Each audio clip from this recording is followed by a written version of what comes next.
Hey guys, welcome to Dynamic Auto Repair. My name is Ryan, and today we're going to start our video series on some basic automotive knowledge. And the first thing we're going to talk about is how to check your oil. So while we're under the hood, we're going to talk about some of the other things that are under here, just in case you didn't already know what they were for. And I'm going to hopefully fill you in a little bit on some information. So the first thing we're going to do, I'm going to be in and out of the picture here. The first thing we're going to do is talk about the general underhood layout. This, by the way, is a 2017 Hyundai Accent. It is a very common car, and it's also a very common layout for modern front-wheel drive small vehicles. So what we're going to find under here is the basics that you as a owner or driver might interact with if you need to top up some fluids or something like that, if you feel comfortable doing that. So we're going to go over some basics, and then I'm going to show you how to check your oil. So we're going to start on this side and work our way over. So I'm just going to step out a little bit here. So we're going to start off with this, which is very recognizable, is your battery. So if you ever had to jump start or boost your car, this obviously is what you're going to be using to do so if you have that sort of issue. Very important to be cautious when you're doing that. I will do a video in the future about how to do how to boost your car properly, but for now that's just with the batteries. Up above the battery here, we've got the brake booster. This is, or in behind is the brake booster. This is your brake fluid reservoir. It will always say, usually on the cap, what kind of brake fluid you need. If you don't feel comfortable touching that kind of stuff, don't do it. Go to a shop and have them have a look at it for you. Down here, we've got the air filter box. So if you've ever gone to a shop and they recommend they replace your air filter, in this particular vehicle, it is inside here. So all the outside air passes through a filter in here and then goes into the engine this way. So it is important to change those out, I'm going to say every 30,000-40,000 kilometers-ish. It can vary based on what kind of driving conditions you're in, but it is important to keep them relatively clean because they will improve your fuel economy. If you'll notice, you've got a little cap right here. In this case, this is similar to a radiator cap, but in this case, the radiator is under here, so you can't see it. So that's what this cap provides access to the cooling system. You never want to touch this when the vehicle is hot because it will be very hot, and if you happen to take it off while the vehicle is hot, there's significant pressure under there. You could burn yourself very, very badly. So generally speaking, you don't want to touch that unless you know what you're doing. Okay. Keep going across the front. We've got this orange, yellow dipstick here, sorry. This is going to be what we're going to use to check our engine oil now in a minute, but we're going to keep going under the hood first before we get back to that one. So all the way over here on this side, we've got this blue cap, and I can pretty much guarantee your vehicle has one of these as well. This is where your washer fluid goes. And while it might seem like a very obvious thing, it's even written on it, washer only is written on this blue cap, and generally speaking, washer fluid caps are blue. Might seem like an obvious thing that you only put washer fluid in there, and you only put oil in your engine and that kind of stuff. People do mix this stuff up, so sometimes it's important to be aware of where these things go. And all the way up here, which you can't see very well, you can't see well, but this is the oil filler cap. If I can get it open. So in this particular case, for this engine, this takes a 5W20 grade oil, which again I will talk about in the future, but for now you just know that it says that actually on the cap, and if you were to add oil, it goes in there. But again, if something you don't feel comfortable with, you certainly shouldn't do so. But I will talk a little bit about topping up oil in a moment. So those are the things that you're largely going to interact with. There is actually also a top-up reservoir for the cooling system, but it's actually not here. It's actually tucked underneath here, just behind the radiator. And it's kind of difficult to see in this one. It's a little difficult to access. Let me see if I can give you a better view of it. It is way down there. So it is touching the top of it right here. So if you ever need to top up your coolant or antifreeze, it's actually there in this particular model. And it is kind of different for different, sorry about the shaky.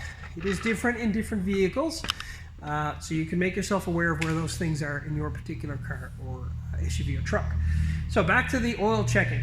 It actually says on this dipstick, let me show you, it actually says, if you can read that, engine oil or ENG oil, so that you don't confuse this with another dipstick. Now this particular engine only has the one, it just has an oil dipstick. It does not, even though it's an automatic, it does not have an automatic transmission fluid dipstick. There is a check there's a check port down below with a little nozzle in it that you have to unscrew to get out. But not something you would do, generally speaking, as the owner or driver of a vehicle. Something that a shop would do if you're looking to have your level inspected.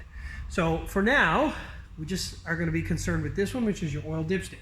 They are almost always yellow, but sometimes they're orange. They can be different. They usually will say engine oil on them, but not always. It kind of varies from model to model. But they're usually pretty easy to find. Sometimes they're tucked away on the sides. Depending on my truck, they're actually tucked away on the side. And some trucks, they're very difficult to reach. You need a little stepladder. But in most cars, they're pretty easy to access. And the other thing I'll mention is that some cars actually don't have an oil dipstick.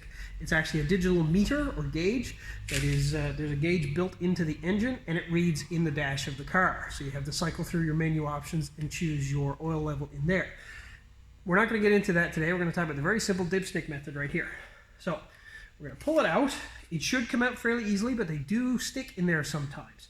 So you should be careful. They can break up here. And if they do break or they go in, then it's a bit of a trial to get them out. And occasionally you have to replace the dipstick and the tube. But if you check it regularly, then you won't have to worry about that because it usually gets stuck when it's never checked.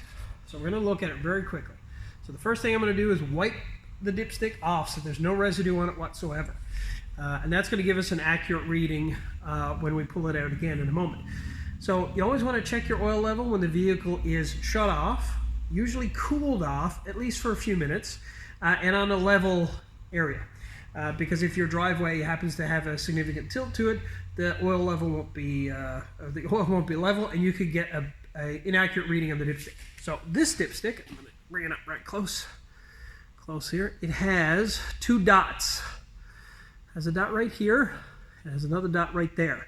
So most dipsticks will have a range like this. Sometimes they will say low and high. Sometimes they will have two dots. Sometimes they will have an area that's sort of scratched or hashtagged, or hashed, I mean to say, to help you read the oil level. This one, if you can see, is actually, it's shiny up here, and it's actually not shiny down here like it's been hit with sandpaper. That's designed so that this will actually pick up oil and give you a more accurate reading. So the basics of an oil check when you're checking your oil is to pull the dipstick out, clean it off with a nice clean rag so you don't get any contaminants in. You're going to put it in all the way to the bottom till it stops, and then you're going to wait for just a moment, and then you're going to pull it out again, and you're going to look at that oil level. Now, let's go to something interesting I didn't notice. I haven't checked the oil level in this thing since the service was done last. Oh, this one actually does have a low and a full. I'm just looking at the wrong side. So here we go. This is technically the full mark right here, and you see the oil is actually a little above that. Now, a little above full is not a huge deal, but you don't want it to be significantly above. So this actually has a little tiny bit too much oil in it, so maybe like 100 or 200 mils too much, but not the end of the day. Not the end of the world. You want it to be between the two marks. That's the ideal, is between the two marks. It doesn't have to be right up to the top. It's nice if it is, but it doesn't have to be, as long as it's not below the lower mark, because I'm going to wipe it off again so you can see the marks. So again, that's the range you want the oil to be in. This one's actually a tad bit overfilled. I didn't do it, so don't blame me. But it should be within this range right here. Now, there are times when your dipstick can actually be a smidgen off, but it's not a big deal. It's just designed to give you a rough idea of how much oil is in there. So as long as it's in the range between the high and the low dot, that's what matters most. A little bit over, not the end of the world. A little bit below the lower, not the end of the world, but you are going to want to put some in there. So sometimes engines burn oil or leak it or what have you. So you should check it fairly regularly to see what's going on in there. So that's it. You stick the dipstick in, pull it out, read what's on it. Don't tip it up this way so it runs down, or tip it up this way so it runs that way. Once you pull it out, you hold it kind of level and you read where the level is between the two dots or below or whatever. A dipstick tends to show you roughly about the top 1.5 liters or so.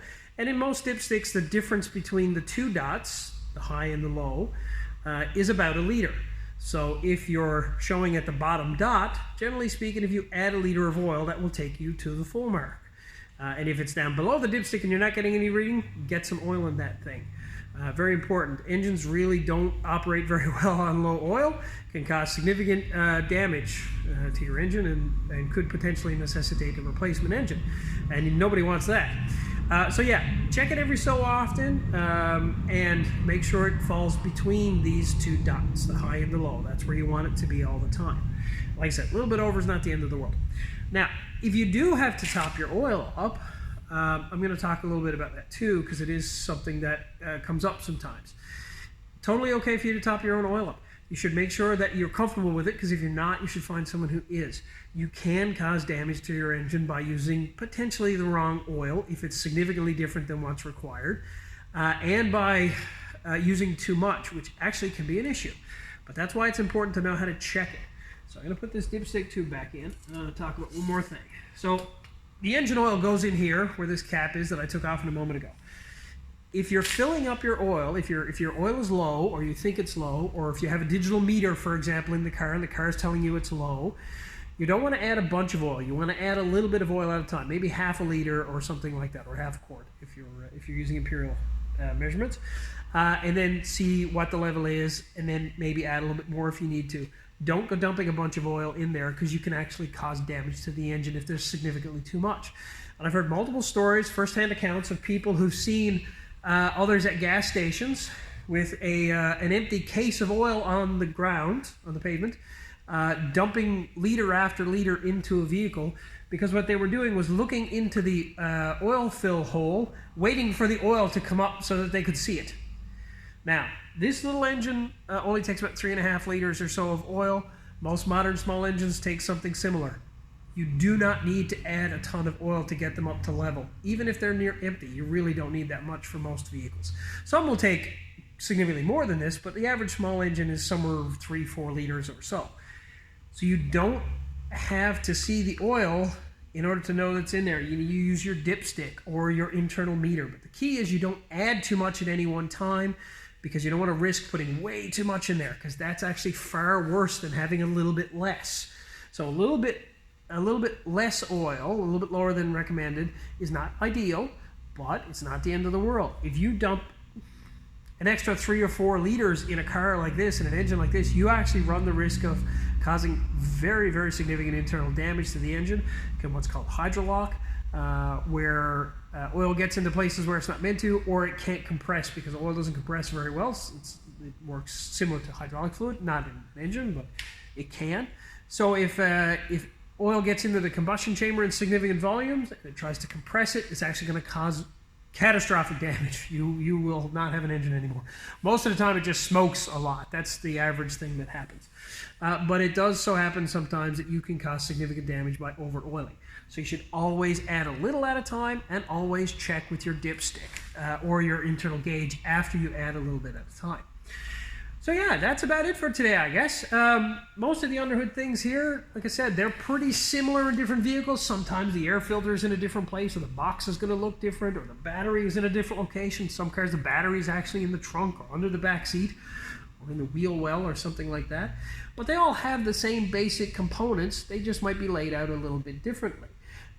This, however, is a pretty standard setup for a lot of small vehicles. So you will see something similar. Don't mind all the plastic. There's lots of plastic on modern vehicles. It's really just a cover. It doesn't provide any actual purpose per se. It's just to collect dirt and get in your way and be a branding tool, basically. It doesn't provide any particular function other than to make it look pretty when you open the hood. It actually comes off quite easily as well, and some people take them off. If anything, it prevents dirt from getting down around certain areas, but it doesn't really do a whole lot. So don't be intimidated by that. But if you're not comfortable touching the things under the hood of your car, then don't touch them. Grab somebody who is, run into a shop somewhere where they can give you a hand. Lots of times at gas stations, people will be able to help you out, or even sometimes just people on the side of the road if you have a significant concern. So yeah, outside of topping up a bit of washer fluid, which remember is always the blue cap, or topping up a little bit of oil, but only a little bit at a time to make sure you don't overfill it. Those are the basics that you're going to need. I'll do some future videos about coolant, and we'll do some about how to do a boost and that sort of stuff in the future. But for now, I think we're going to call it there. Hopefully you know a little bit more about what the underhood of your vehicle looks like. If you have any questions, feel free to shoot us a message. You can find us on Facebook and on YouTube now. Dynamic Auto Repair. We're out of Torbay, Newfoundland and Labrador. Check us out. If you live in the area, come by and see us sometimes. We'd be glad to have a chat. All right, folks. You have a great day.